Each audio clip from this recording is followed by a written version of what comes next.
Meus 3 filhos se juntaram para me dar uma notícia. Mãe, arranjamos um recanto de paz para a senhora. Lá, terá cuidados. Há pessoas da sua idade para fazer companhia. Eu arrumei minha mala sem derramar uma lágrima sequer. Ouça minha história até o final.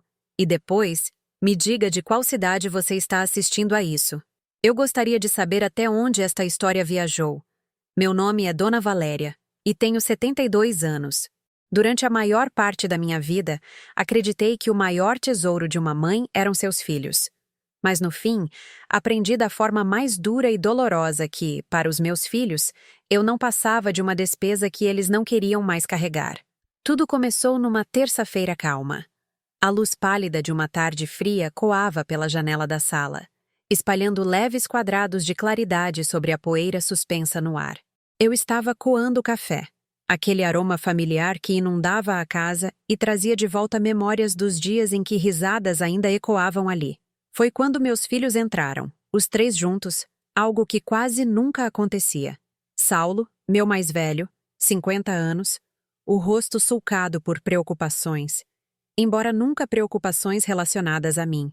Clara, a do meio, 47, sempre tentando agradar a todos, mas nunca agradando de verdade a ninguém, nem mesmo a si própria.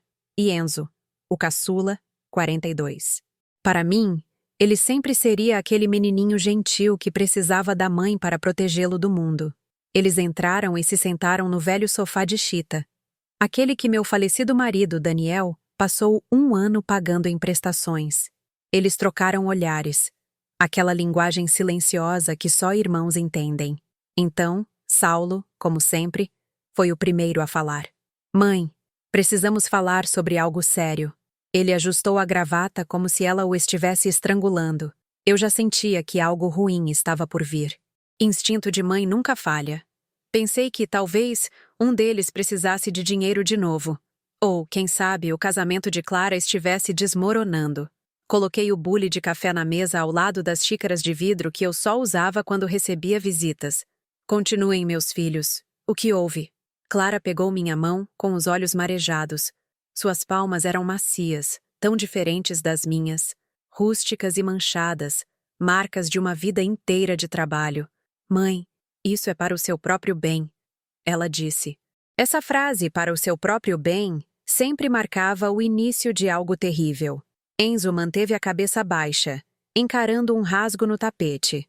Então, com uma voz mal audível, ele disse: Mãe, não achamos que a senhora possa mais viver sozinha. É perigoso. Outro dia, a senhora se esqueceu de desligar o gás. Eu não me esqueci, Enzo. Respondi, forçando a voz a se manter firme, mesmo sentindo o aperto no peito. A chama apagou por causa do vento. Só isso. Não importa. Saulo interrompeu. O que importa é que a senhora está envelhecendo e precisa de cuidados adequados. Nós todos trabalhamos em tempo integral. Não podemos ficar de olho. Então, tomamos uma decisão. Encontramos um ótimo lugar para a senhora. Um lugar? Meu coração apertou. Olhei em volta da salinha de estar, a foto de casamento, a samambaia na janela, cada objeto ligado a um momento da minha vida. Esta era a minha casa, o único lugar ao qual eu realmente pertencia. É um asilo, mãe! Saulo disparou na lata, como quem joga a bomba. Chama-se Recanto de Paz. A senhora vai ter pessoas da sua idade, enfermeiras 24 horas, atividades. Eu parei de ouvir suas palavras. Sua voz se desvaneceu num zumbido distante. Um asilo, um lar para os esquecidos. Então, era isso que eu havia me tornado. Um fardo, uma mobília velha que eles não sabiam mais onde colocar. E por isso decidiram me doar. Olhei para o rosto deles, um por um. Saulo, frio, calculista, tratando isso como um problema a ser resolvido. Clara, chorando. Mas eram lágrimas de culpa, não de dor. E Enzo, quando finalmente levantou a cabeça, o que eu vi em seus olhos me quebrou completamente. Alívio. Alívio por ele não ter mais que se preocupar com a mãe idosa. Eu não chorei. Não gritei. Não implorei. Uma parte de mim se estilhaçou silenciosamente. Outra parte, mais forte, mais afiada, começou a emergir. Respirei fundo e perguntei com calma: E quando eu vou para lá? Eles trocaram olhares, assustados com minha compostura. Provavelmente neste fim de semana, mãe. Sábado seria ideal. Saulo disse. Está bem, respondi. Agora, se me dão licença, meu café está esfriando. Eles deixaram minha casa com a facilidade de quem se livra de um peso. Eu fiquei, observando a luz esmaecer no chão do lar que já não era mais meu. As memórias vieram à tona. Lembrei do dia em que Daniel, meu marido, foi embora. Ele não morreu. Ele simplesmente arrumou as malas numa segunda-feira de manhã e disse que tinha encontrado uma mulher mais jovem, que a vida comigo tinha se tornado enfadonha e que ele merecia ser feliz. Eu tinha 35 anos, Saulo tinha 13, Clara 10 e Enzo apenas 5. 3 filhos, aluguel para pagar, um coração partido. Trabalhava como costureira em casa, mal ganhando o suficiente. Então, engoli o orgulho e aceitei faxinas nos bairros nobres da região. Acordava às 4 da manhã, limpava a casa da Dona Marta de manhã, depois a da Dona Irene à tarde, voltando tarde, exausta, mas ainda assim cozinhando o jantar, verificando o dever de casa, dando banho em Enzo. Em muitas noites, eu comia apenas uma fatia de pão com café para que meus filhos tivessem arroz e feijão suficientes. Minhas mãos rachadas de tanto alvejante, meus joelhos doendo, meu corpo se encolhendo. Mas eu nunca reclamei. Olhar para meus filhos me dava força. Lembrei de quando Saulo quis estudar mecânica, mas eu não tinha o dinheiro da mensalidade. Vendi o anel de ouro fino que minha mãe me deixou. Quando ele se formou e me trouxe seu primeiro salário, ele disse: Mãe, compre um anel novo para você. Eu chorei de orgulho, mas usei aquele dinheiro para pagar a conta de luz. Lembrei da festa de 15 anos da Clara. Ela sonhava com um vestido de princesa, rosa e brilhante. Passei 3 meses costurando pela madrugada para economizar cada centavo. Quando ela rodopiou naquele vestido na festa, eu soube que cada sacrifício tinha valido a pena. E Enzo, meu caçula, quando ele quis abrir uma pequena oficina, eu lhe dei cada real que eu havia economizado em anos esfregando chãos. Isto é para você começar sua vida, eu lhe disse. Ele me abraçou e disse que eu era a melhor mãe do mundo. A oficina prosperou. Ele se casou, teve filhos. Clara virou gerente de loja. Saulo tocava sua oficina. Eu achei que havia criado 3 pessoas boas, bem-sucedidas, responsáveis, amorosas. Mas à medida que as memórias se esvaíam, uma raiva fria tomou seu lugar. Não o tipo que cega, mas o tipo que esclarece. Eles tinham se esquecido de tudo. O anel, as noites sem dormir, os sacrifícios. Para eles, era apenas o dever de uma mãe. Nesse momento de fúria silenciosa, lembrei da Dona Irene. Ela não era apenas uma empregadora. Era uma viúva, sem filhos, que vivia sozinha numa casa grande. No início, eu era apenas a faxineira. Mas aos poucos, ela começou a me convidar para tomar chá. Ela me contava histórias do marido falecido, de suas viagens, de sua solidão. Eu falava dos meus filhos, das minhas preocupações. Nos tornamos amigas, almas gêmeas, de verdade. Trabalhei para ela por mais de 20 anos. Mesmo depois que ela se aposentou, eu ainda a visitava 3 vezes por semana. Não como empregada, mas como amiga. Eu a ajudava com as tarefas, lia o jornal quando a vista falhava, ouvia seus programas de rádio favoritos. Meus filhos nunca entenderam. Mãe, a senhora trabalhou a vida toda. Por que ainda vai cuidar daquela velhinha? Clara perguntou uma vez. Eles nunca souberam que eu ia lá por amizade, não por obrigação. 6 meses atrás, Dona Irene faleceu, pouco antes de meus filhos decidirem planejar meu futuro. Após o funeral, recebi uma ligação do Dr. Ricardo Siqueira, seu advogado. Ele me convidou para o escritório, dizendo que Dona Irene havia deixado um testamento. Pensei que seria uma lembrança, uma joia talvez. Mas, quando ele leu, meu coração quase parou. Ela havia me deixado tudo.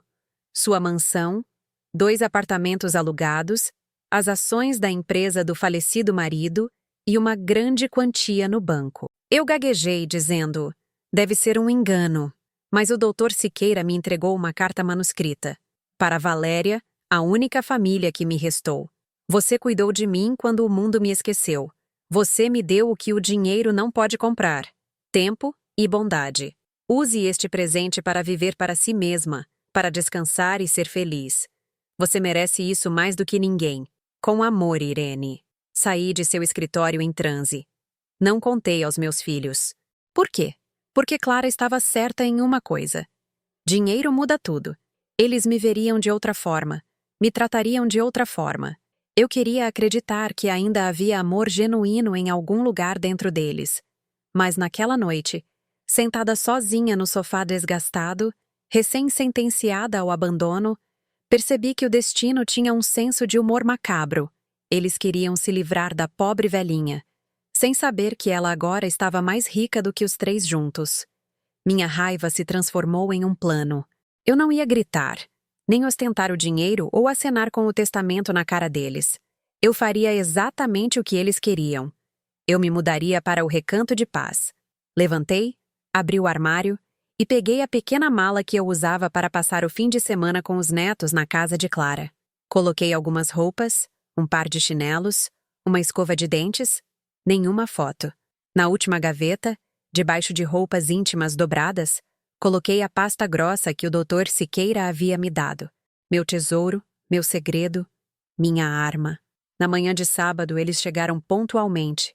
Eu já estava esperando com a mala ao lado. Pronta, mãe?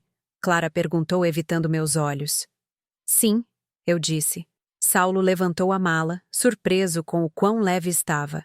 Enzo segurou meu braço como se eu fosse vidro frágil. Caminhei com eles até a porta. Olhei para a casa uma última vez, as paredes que tinham ouvido meu riso e minhas lágrimas. Eu não chorei. Sentei no banco de trás do carro de Saulo, sozinha. Eles conversavam na frente sobre trabalho, sobre o tempo, sobre tudo, exceto para onde estavam me levando. Observei o bairro familiar desaparecer pela janela. Eles achavam que estavam me conduzindo ao meu final, sem saber que estavam me escoltando direto para a lição que jamais esqueceriam. O lugar que chamavam de Recanto de Paz cheirava a desinfetante barato misturado com tristeza antiga. Um cheiro que grudava tanto na roupa quanto na alma. As paredes, antes brancas, estavam amareladas com nicotina e mofo perto do teto, como mapas de lugares que ninguém desejava visitar. O único som era a TV berrando, ligada num volume alto demais, passando algum programa de auditório com risadas forçadas, que não combinavam com os rostos vazios dos idosos sentados em cadeiras de plástico ao longo do corredor. Meus filhos me guiaram por aquele corredor, como se estivessem me dando um tour por um hotel de luxo. Olha, mãe, eles até têm TV, disse Clara, apontando para o óbvio, com um falso entusiasmo quase doloroso de ouvir. Saulo, sempre prático, foi direto para a recepção, onde uma mulher de uniforme branco, na faixa dos 60, estava enterrada num caça-palavras rabiscado. Viemos deixar a Dona Valéria, ele disse. Quarto 7, ela respondeu sem levantar a cabeça. Vai dividir com a Dona Jenny. Ela não fala muito, não vai incomodar. Não vai incomodar. Era isso que eu tinha me tornado. Alguém que não deveria incomodar ninguém. Enzo, meu caçula, carregava minha malinha como se pesasse 1 tonelada. Ele ainda não conseguia me encarar. Caminhamos pelo corredor até o quarto 7. A porta estava aberta. Dentro, havia 2 camas de ferro, um armário de metal amassado e uma janelinha gradeada de frente para um muro de tijolos. Numa das camas, estava sentada uma mulher frágil, de cabelo ralo e branco, olhando fixamente para o nada. Essa devia ser Dona Jenny. Bom, mãe, está tudo certo, Saulo disse no mesmo tom que usava ao deixar um carro na oficina. Temos muita coisa para fazer, então vamos indo. Eles colocaram minha mala ao lado da cama vazia. Clara se inclinou para um abraço rápido, do tipo dado por obrigação. Qualquer coisa que precisar, ligue para nós, tá, mãe? Ela sussurrou, mas eu sabia que ela não estava falando sério. Vamos visitar assim que pudermos. Enzo foi o último.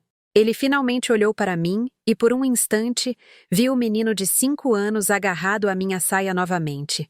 Seus olhos se encheram de lágrimas, mas ele as engoliu. Se cuida, mãe, ele disse baixinho. Então, eles partiram. Fiquei imóvel no meio do quarto, ouvindo seus passos sumirem no corredor. Não olhei para trás. Não implorei para ir com eles. A porta estava aberta. Eu poderia ter seguido. Mas por quê? Para implorar por um lugar na vida de quem já havia me apagado? Não. Aquela mulher, a fraca, tinha morrido naquela terça-feira à tarde na própria casa. Fechei a porta. O clique da tranca foi o som mais solitário que eu já tinha ouvido. Virei-me para Dona Jenny. Boa tarde, eu disse, suavemente. Ela continuou olhando para a parede. Talvez ela realmente não pudesse falar. Ou talvez tivesse aprendido que ali, o silêncio era a companhia mais segura. Sentei na minha cama. As molas gemeram. O colchão era tão fino que eu podia sentir o metal por baixo. Abri minha mala. Por cima, algumas roupas velhas. Por baixo, estava a pasta grossa com todos os documentos da herança de Irene. Um lembrete silencioso de que eu não era mais tão indefesa quanto eles acreditavam. Enquanto isso, no carro, o ar parecia estranhamente mais leve. Saulo dirigia com as 2 mãos apertando o volante, os nós dos dedos brancos. Clara, no banco do passageiro, finalmente deixou as lágrimas caírem. Eu me sinto um monstro. Ela soluçou. Pare com isso, Clara! Saulo disse de olhos fixos na estrada. Fizemos o que tinha que ser feito. A mãe não podia mais morar sozinha. Nós a salvamos dela mesma. Mas aquele lugar, Saulo, é tão deprimente. Ela murmurou, enxugando o rosto. É o que podemos pagar, certo? Ou você queria um hotel de luxo? Quem é que paga por isso, hein? Você? Eu tenho mensalidade da escola, prestação do apartamento. A vida não é barata. Do banco de trás, Enzo finalmente falou. E a casa dela? Saulo e Clara trocaram um olhar. Era exatamente o que os 3 estavam pensando. Eu já fiz as contas, Saulo disse, seu tom suavizando ao mencionar dinheiro. Tenho um amigo corretor de imóveis. Ele diz que os preços dos imóveis naquele bairro estão subindo rápido. Se vendermos logo, podemos ter um bom lucro. Vender? Clara perguntou baixinho. Mas aquela é a casa da mãe. As coisas dela vão apodrecer se as deixarmos lá, Saulo respondeu. Seja realista, Clara. Precisamos do dinheiro. Eu tenho umas dívidas na oficina. Enzo precisa de fundos para a garagem e tenho certeza que você sabe o que fazer com sua parte. Vamos limpar a casa, doar algumas coisas velhas e vender. Dividir o dinheiro igualmente? Enzo perguntou. Claro, 1/3 para cada um, justo e honesto. Afinal, nós cuidamos dela por todos esses anos. Justo. Ah, se eles soubessem que a casa que estavam planejando vender havia sido construída com meu suor e lágrimas, eles estavam... Eu não ousaria usar essa palavra. Eu não sei, Saulo. Clara murmurou. Mexer nas coisas da mãe parece errado. O que é errado? Ele retrucou. É deixar a casa parada, perdendo valor. Pense bem, Clara.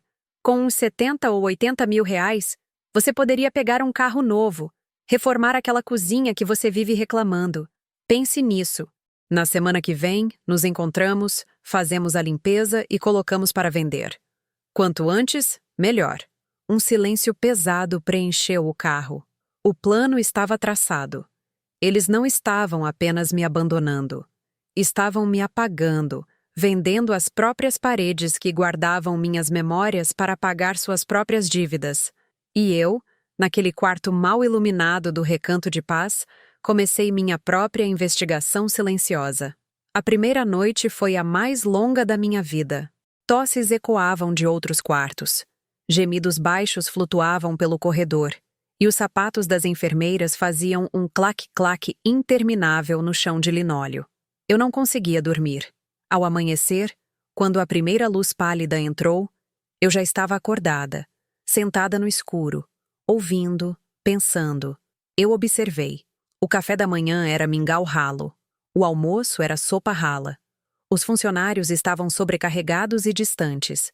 Ninguém tinha tempo para uma palavra gentil. Os idosos aqui viviam cada um em seu mundo silencioso de memórias que se apagavam e solidão silenciosa. Eu não me isolei. Eu caminhava pelos corredores com um sorriso gentil e uma postura levemente curvada, interpretando o papel da velhinha doce e inofensiva. Conversei com o pessoal da limpeza, com os cozinheiros, sempre oferecendo elogios. Este lugar está impecável. Ou, O almoço estava delicioso hoje. Famintos por bondade, eles foram se abrindo aos poucos. Foi Rita, a faxineira, quem revelou algo importante. Este lugar costumava ser ótimo, Dona Valéria, ela disse enquanto varria. O antigo dono era bondoso, mas ele vendeu. O novo dono só se preocupa com dinheiro. Cortou o pessoal, comida mais barata, não se importa com ninguém aqui. Quem é o novo dono? Perguntei, fingindo inocência. Uma empresa com um nome bem longo. Tipo Future Holdings. Nunca vi o dono. Só um gerente chamado Dr. Amâncio Moreira que vem uma vez por mês buscar o dinheiro. Future Holdings. Memorizei o nome. Nos dias que se seguiram, mantive meu personagem. Participei da aula de aquarela com tinta vencida, joguei bingo por balas de hortelã e assisti à TV com os outros, fingindo prestar atenção. Aos poucos, os moradores começaram a falar. Conheci Sr. Osvaldo, um professor de história aposentado, colocado aqui pelo filho depois que a esposa faleceu. Disseram que viriam todo domingo.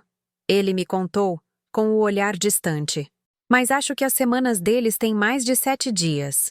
Conheci Dona Silvia, que sofria de Alzheimer, e passava os dias chamando por seu filho, Roberto, que nunca vinha.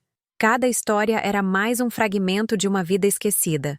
E com cada uma, minha resolução se fortalecia.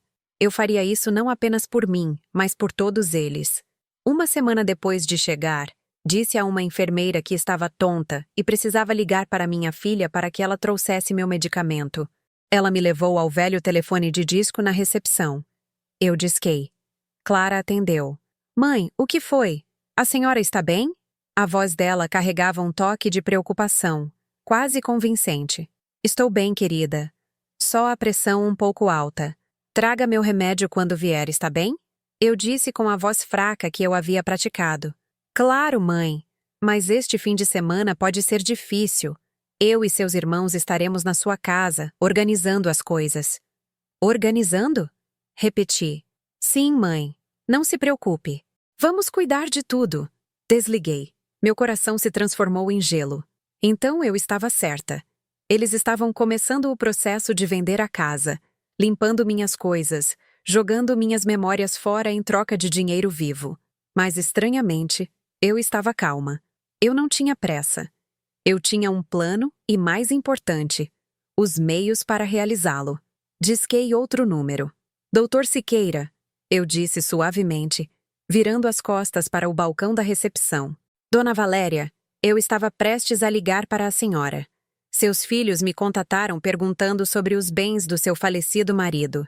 Eu disse exatamente o que a senhora instruiu, que não sobrou nada.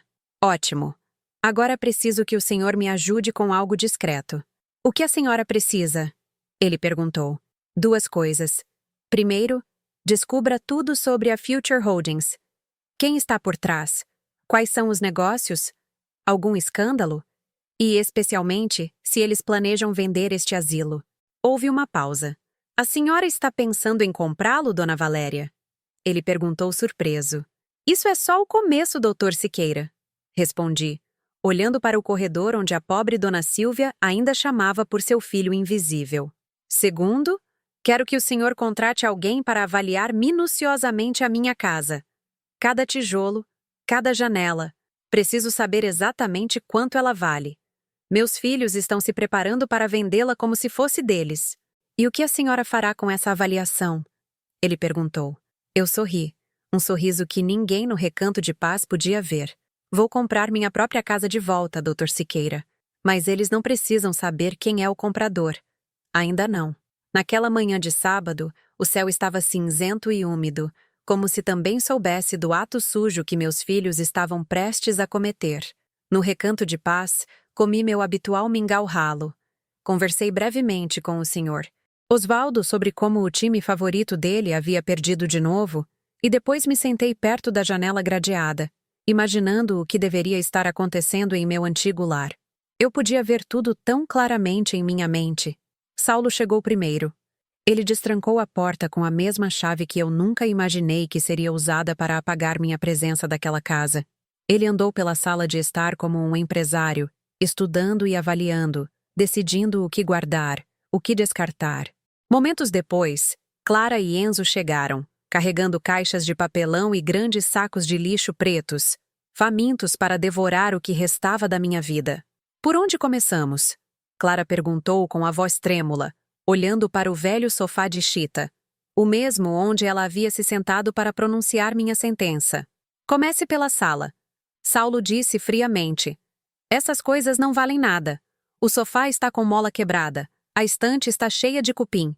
Vamos doar tudo para uma igreja para abrir espaço para trabalharmos. Livrem-se da bagunça da mãe. Não diga isso, Saulo, Clara sussurrou. São as memórias da mãe. Memórias? Ele zombou. Você quer dizer lixo? O corretor foi claro. Casas vazias vendem mais rápido. Limpar, vender, pegar o dinheiro. Dinheiro deles. As palavras ecoaram em minha mente como uma lâmina torcendo-se dentro de mim. Enzo foi encarregado de tirar as fotos emolduradas. Cada uma era uma ferida. Minha foto de casamento, as fotos do batizado deles. Enzo fantasiado de super-herói na festa de 7 anos. Ele olhava para cada uma por alguns segundos, o rosto se contorcendo brevemente com culpa, e depois as colocava, gentilmente demais, numa caixa. Saulo, como um carrasco, abriu gavetas e encontrou minha caixa de costura. Olha isso. Agulhas, linhas, botões, tudo sucata velha. Lixo. Ele jogou tudo num saco preto. Ele nunca soube que aquelas mesmas agulhas tinham remendado seus uniformes escolares por anos, para que ele não fosse alvo de bullying por causa de buracos. Aqueles botões vieram dos vestidos que costurei em noites sem fim só para pagar a festa de 15 anos de Clara. Clara abriu meu velho álbum de recortes, cheio de cartões que eu havia colecionado. Meu Deus, a mãe guardava tudo isso. Ela disse com uma risada constrangida e de pena. Que coisa! Saulo zombou. Jogue fora. Ninguém vai comprar uma casa cheia de lixo sentimental. Mas talvez a mãe quisesse guardar? Clara começou. Para quê? Para juntar poeira debaixo da cama de ferro dela no asilo? Seja realista. O objetivo é limpar tudo. Ele bateu as mãos como um capataz dando ordens. Essa limpeza continuou o dia todo. Eles foram para o meu quarto, o lugar mais sagrado da minha vida.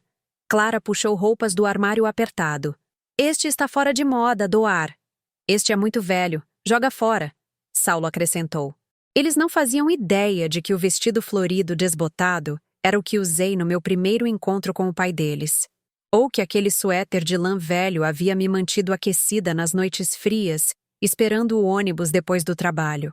O momento mais cruel veio quando Enzo abriu uma gaveta e encontrou os velhos cadernos de receita da minha mãe. As capas de couro estavam rachadas, as páginas amareladas, a letra delicada.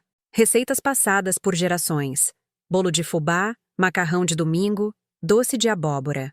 O que é isso? Saulo perguntou pegando um. Os cadernos de receita da vovó. Enzo disse baixinho. Saulo folheou-os descuidadamente. Letra ilegível, páginas engorduradas. Quem usa essas coisas hoje em dia? Está tudo na internet. Jogue fora. Não, Saulo. Enzo disse suavemente, sua voz hesitante, mas firme pela primeira vez. A mãe amava isso. E o que ela vai cozinhar no asilo? Sopa rala? Não nos atrase. Jogue fora. Enzo paralisou, segurando os cadernos. Por uma fração de segundo, tive esperança. Mas então ele olhou para o irmão, viu os olhos frios de Saulo, e essa esperança morreu. Ele abaixou a cabeça e colocou gentilmente os cadernos no saco de lixo preto. Sentei-me na minha cama no recanto de paz, de olhos fechados. Aquele momento doeu mais do que o dia em que eles me deixaram lá. Eles não tinham apenas jogado fora alguns cadernos velhos. Eles tinham descartado a história da nossa família. Neste momento, o telefone tocou. Era o Dr. Siqueira. Saí para o corredor silencioso para atender. Dona Valéria, tenho notícias, ele disse em seu tom firme e profissional. Investiguei a Future Holdings. É apenas uma empresa de fachada. O verdadeiro dono é um homem chamado Amâncio Moreira. O mesmo Dr. Moreira que Rita mencionou? Perguntei. Exatamente. E aqui está a parte interessante. Ele está atolado em dívidas. Ele hipotecou o Recanto de Paz e várias outras propriedades. Os bancos estão prestes a executar a hipoteca. Ele está desesperado para vender por dinheiro rápido. Um sorriso frio se espalhou em meus lábios. Excelente notícia, Dr. Siqueira. Faça-lhe uma oferta baixa. Haja como se estivesse lhe fazendo um favor, imediatamente. Ah, e sobre a sua casa? O avaliador terminou. Dado o estado atual e a localização, o valor mínimo é de cerca de R$ 750 mil. Muito mais do que eles jamais imaginaram. A calma invadiu meu coração. Perfeito, eu disse. Quando eles a colocarem à venda, forme uma empresa de fachada com o nome de um funcionário de confiança e faça uma oferta imediata de R$ 400 mil à vista. Dr. Siqueira assobiou baixinho. É bem baixo, Dona Valéria. Eles podem recusar. Não vão, eu disse confiante. Eles estão endividados, desesperados por dinheiro rápido, e o corretor de Saulo certamente subestimará o valor para receber sua comissão mais rápido. 400 mil à vista vai parecer um milagre. 2 semanas se passaram. Continuei minha encenação como a velhinha doce no asilo. Nenhum deles me visitou. Clara ligou uma vez, dizendo: a faxina foi exaustiva, mas está quase acabando. Ela nunca mencionou os sacos de lixo pretos cheios da minha vida. No sábado seguinte, Dona Marta, minha querida vizinha, veio me visitar. Minha primeira visita de verdade. Ela trouxe um pão de fubá quentinho, assado com a mesma receita da minha mãe. Lágrimas vieram aos meus olhos, mas eu as segurei. Valéria, odeio ser portadora de más notícias, ela disse, segurando minha mão. Eles colocaram a placa de vende-se hoje. Eu sei, Marta. Eu esperava por isso.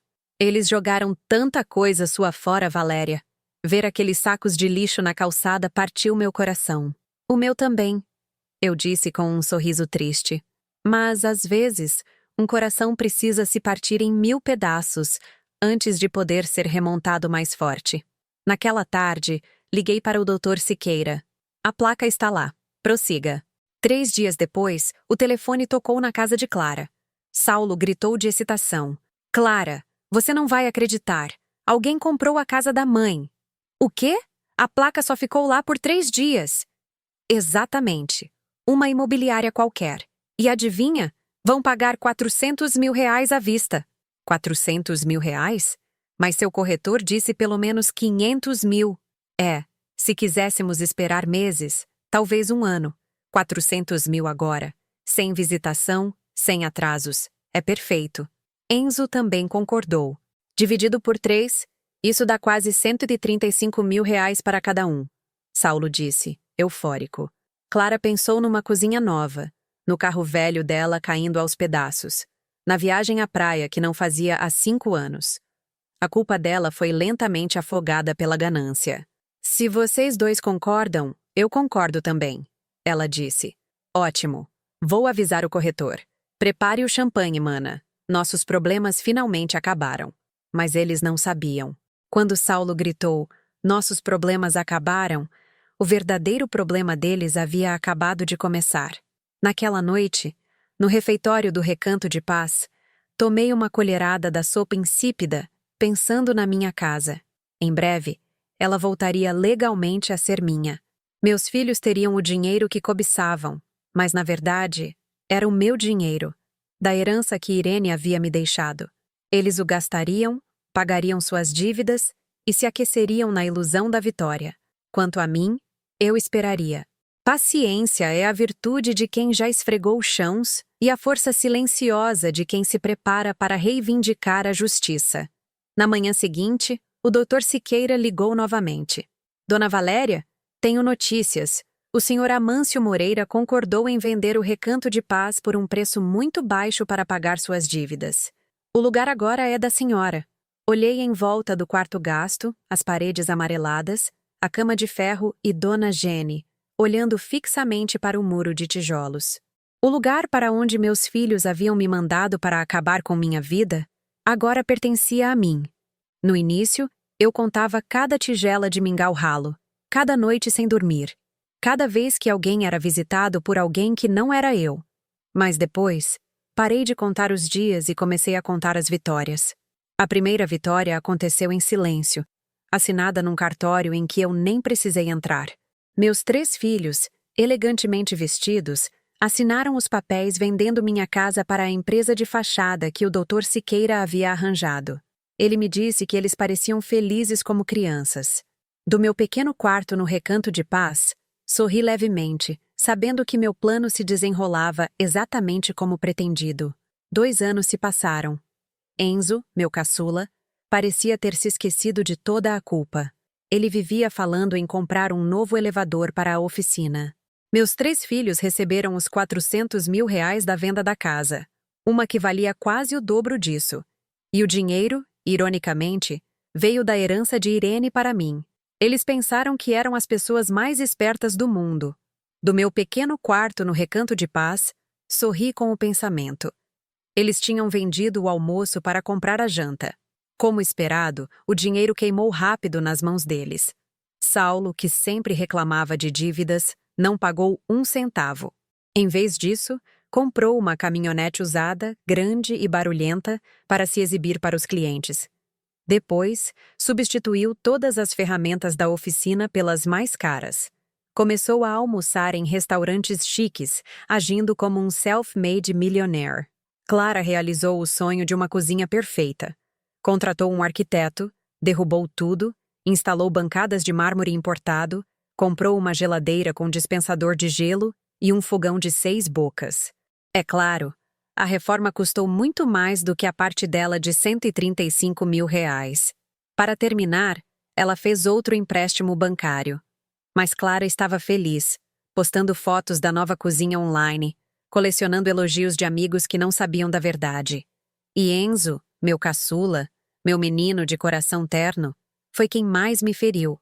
Ele não só comprou o novo elevador para a oficina, mas também trocou o carro da esposa por um mais novo e financiou uma viagem à praia para a família. Ele gastou cada centavo como se aquele dinheiro fosse o início de uma vida de luxo. Nenhum deles pensou em guardar nada. Nenhum pensou em mim. Nos primeiros 6 meses, nenhum deles me visitou sequer uma vez. Estavam ocupados demais vivendo suas novas vidas brilhantes.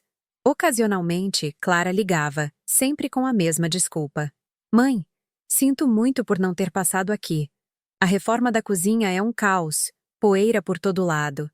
Mas quando terminar, vou trazer um pedaço de bolo do meu forno novo. Prometo. O bolo, claro, nunca veio. Enquanto eles queimavam o dinheiro da minha casa, eu comecei minha própria reforma no Recanto de Paz. Agora que era meu, eu podia fazer o que quisesse. Mas minha espécie de vingança não era barulhenta. Era como uma costura feita por dentro, vista apenas quando o trabalho está finalizado. Continuei vivendo como uma moradora comum. Ninguém, nem a equipe, nem os outros idosos, suspeitava de nada.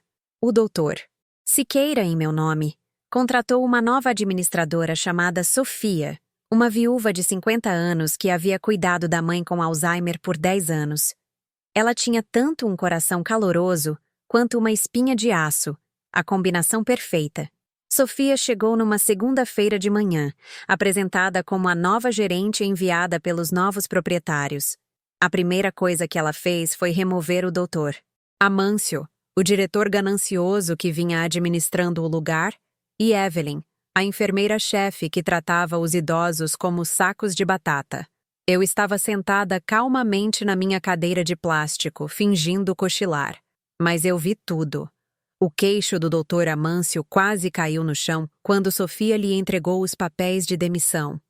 A segunda coisa que ela fez, a meu pedido, foi mudar as refeições.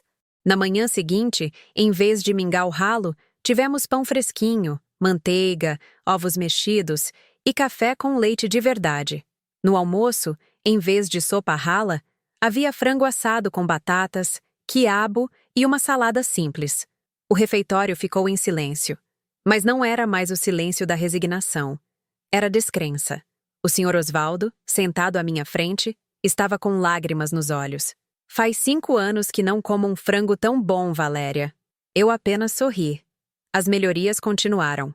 Sofia contratou mais enfermeiras, mais faxineiros. As paredes foram repintadas num tom creme suave. As velhas cadeiras de plástico no corredor foram substituídas por assentos almofadados, doados por uma empresa anônima. Lâmpadas queimadas foram trocadas, banheiros consertados. O Recanto de Paz estava finalmente fazendo jus ao seu nome. Eu me tornei a conselheira secreta de Sofia. À noite, quando todos dormiam, eu visitava seu pequeno escritório e conversávamos.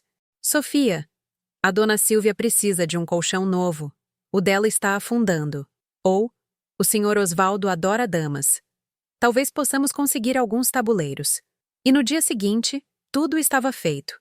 Para todos os outros, eu era apenas a doce Dona Valéria, a velhinha gentil que a gerente adorava. Mas, na verdade, Sofia e eu estávamos reconstruindo este lugar juntas. Começamos atividades de verdade.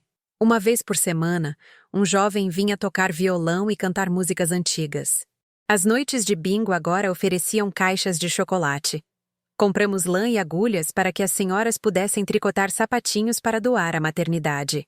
O Recanto de Paz lentamente se encheu de risadas novamente. Até Dona Gene, minha companheira de quarto silenciosa, um dia se virou para mim e disse: "O tempo está bom hoje, não está?" As primeiras palavras que eu tinha ouvido dela. 1 ano se passou. Meus filhos continuavam com suas vidas distantes e desmoronando. O dinheiro da venda da minha casa havia sumido há muito tempo. A caminhonete de Saulo estava constantemente na oficina, porque ele não podia pagar a manutenção. A cozinha de mármore de Clara estava com 2 parcelas de empréstimo atrasadas. A garagem de Enzo mal conseguia se manter à tona. As ligações deles se tornaram menos frequentes, suas vozes cansadas. No meu aniversário de 74 anos, os 3 apareceram juntos pela primeira vez em quase 2 anos. Eu sabia exatamente o porquê. Não para comemorar, mas porque eles precisavam de algo. Sofia me avisou que eles haviam chegado. Pedi a ela que me deixasse encontrá-los sozinha no Jardim dos Fundos, onde eu cultivava rosas e aparava a grama eu mesma. Quando me viram, eles congelaram. Eu não era mais a mulher frágil e quebrada que eles haviam deixado para trás. Eu usava um vestido florido, meu cabelo prateado bem cortado, meu rosto calmo e brilhante. E o lugar, que não era mais um lar de idosos sombrio, estava limpo, perfumado com flores e o cheiro de bolo de laranja vindo da cozinha. Outros moradores estavam sentados, conversando, jogando cartas. "Mãe", Clara ofegou, "a senhora está incrível." "Sim, querida", eu disse com um sorriso sereno. Nunca me senti tão bem. Saulo olhou em volta, desconfiado. Este lugar trocou de dono.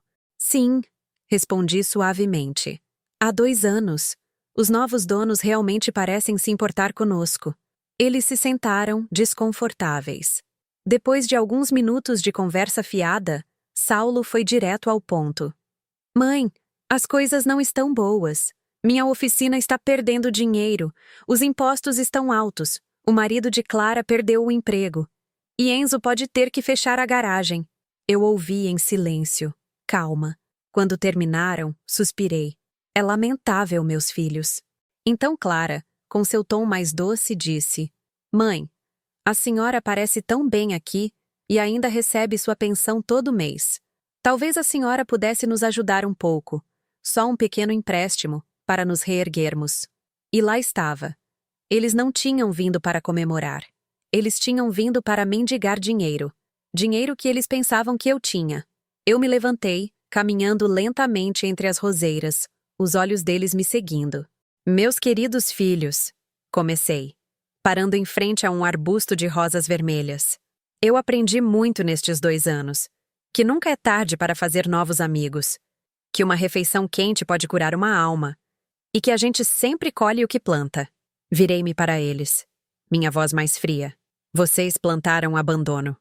Vocês me trataram como um objeto velho. Jogaram minhas memórias no lixo. Venderam o teto que me abrigou. Tudo para alimentar a ganância de vocês." "Mãe, não diga isso." Clara sussurrou, tremendo. "Por que não? Eu posso dizer o que eu quiser, porque agora sei que minha voz tem valor." Respirei fundo. "Vocês aparecem depois de 2 anos de silêncio. Não para me abraçar, mas para pedir dinheiro." A resposta é não. Os rostos deles congelaram. Pela primeira vez na vida, eu havia lhes dito não. Mas, mãe, nós somos seus filhos, Saulo protestou. A senhora tem obrigação de nos ajudar. Eu ri, uma risada alta e genuína que fez alguns dos moradores virarem a cabeça. Obrigação, Saulo. Minha obrigação para com vocês acabou no dia em que vocês me deixaram nos portões deste asilo. Eu me virei. Agora, se me dão licença, está quase na hora do nosso filme. Filme? Enzo disparou. Sim. Os novos donos compraram uma tela grande e uma máquina de pipoca. Hoje é um filme de romance antigo. É meu favorito. Caminhei em direção ao prédio principal, deixando-os parados no jardim. Eles pensavam que a conversa tinha acabado, mas não tinham ideia de que eu ainda tinha uma cartada final para jogar, e eu estava prestes a fazê-lo. A imagem de seus rostos, chocados, confusos, incrédulos, me deu uma calma profunda e satisfatória. Por 2 anos, eu fui invisível, fraca, sem voz. Agora, meu não trovejava no ar. Caminhei lentamente, de propósito, em direção às portas de vidro. Atrás de mim, os sussurros começaram. Primeiro baixos, depois mais altos, cheios de raiva. Eu sabia que eles não deixariam por menos. No mundo deles, a rejeição era inaceitável. Mãe, pare aí! Saulo gritou. Sua voz não implorava mais. Ela ordenava. Eu não parei. Empurrei a porta e entrei na sala comum, onde a TV zumbia suavemente e Sofia esperava, calma como sempre. Meus 3 filhos me seguiram como uma tempestade. Clara estava chorando, não de remorso, mas de orgulho ferido. Enzo veio por último, o rosto pálido. Saulo me alcançou e agarrou meu braço, não com força, mas firme o suficiente para ameaçar. A senhora não pode simplesmente virar as costas para nós assim. Ele sibilou. Depois de tudo que passamos, agora que chegamos ao fundo do poço, e a senhora ainda se recusa a ajudar? Que tipo de mãe faz isso? Puxei meu braço e respondi calmamente. O tipo de mãe que está cansada de ser usada, Saulo. Meu tom era firme, baixo o suficiente para não atrair a atenção dos curiosos moradores por perto. Você acha que chegou ao fundo do poço? Não. Você está apenas começando a experimentar a vida sem a minha rede de segurança. Rede de segurança? Ele zombou. A senhora vive com sua pensão minúscula. Nós somos quem a sustentou. Me sustentou? Olhei-o diretamente nos olhos. Vendendo minha casa por uma fração do seu valor, para depois gastar o dinheiro em caminhonetes, cozinhas chiques e sonhos vazios. O rosto de Saulo ficou vermelho.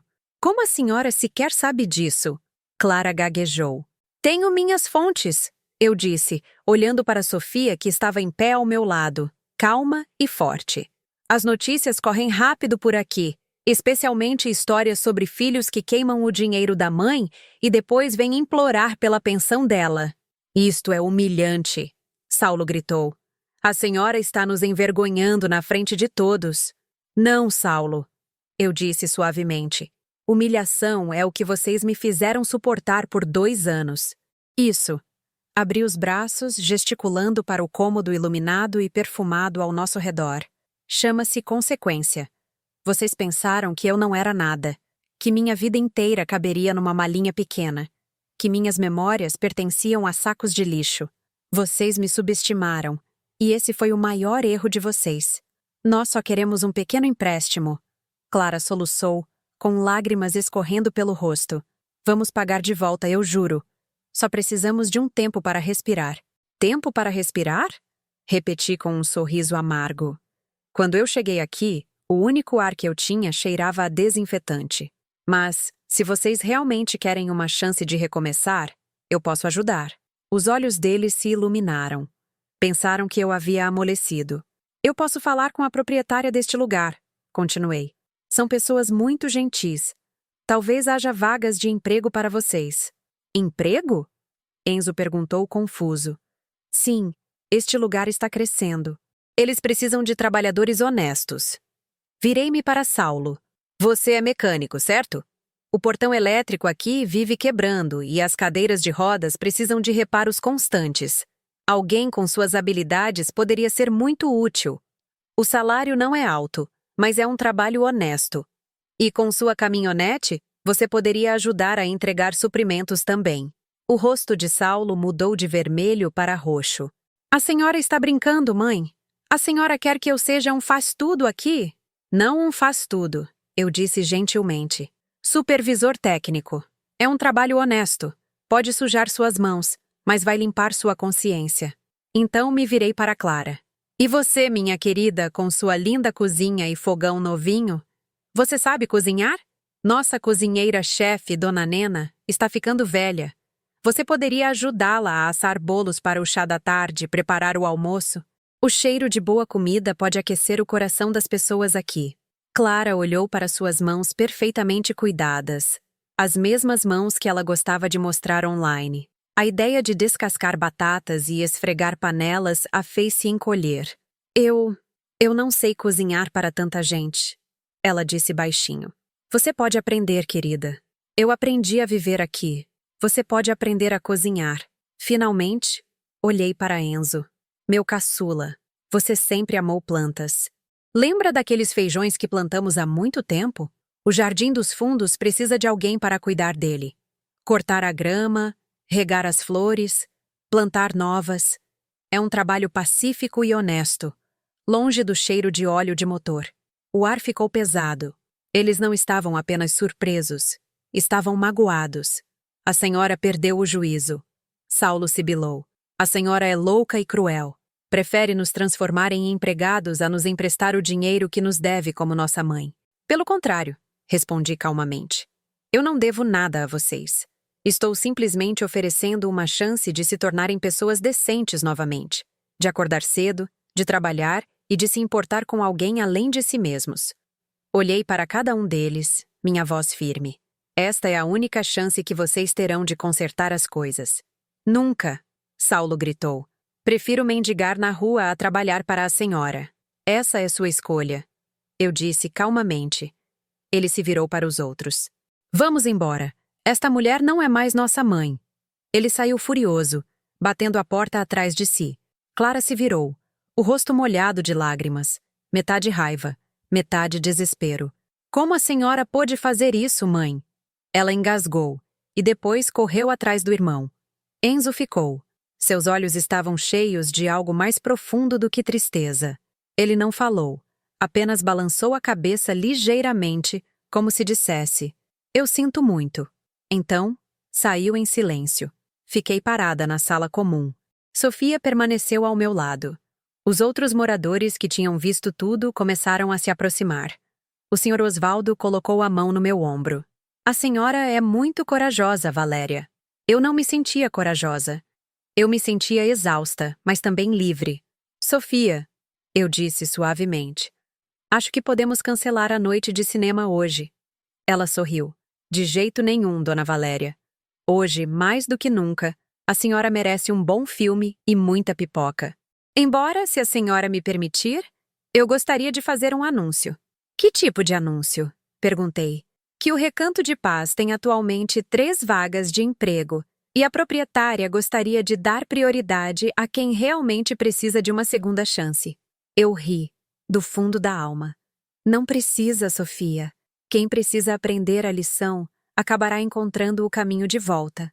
A vida seguiu. Saulo e Clara pararam de ligar. Minha velha vizinha Marta ainda telefonava de vez em quando, dando notícias. Ela disse que Saulo teve que vender a caminhonete para pagar dívidas. E Clara, com o marido desempregado, estava agora assando doces para os vizinhos naquela mesma cozinha dos sonhos.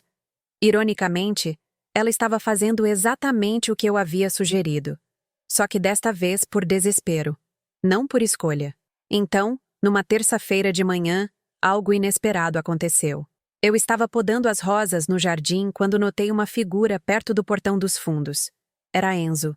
Ele estava ali, com as mãos nos bolsos, as roupas amassadas, parecendo ter envelhecido 10 anos em uma semana. Fiquei em silêncio, aparando as flores.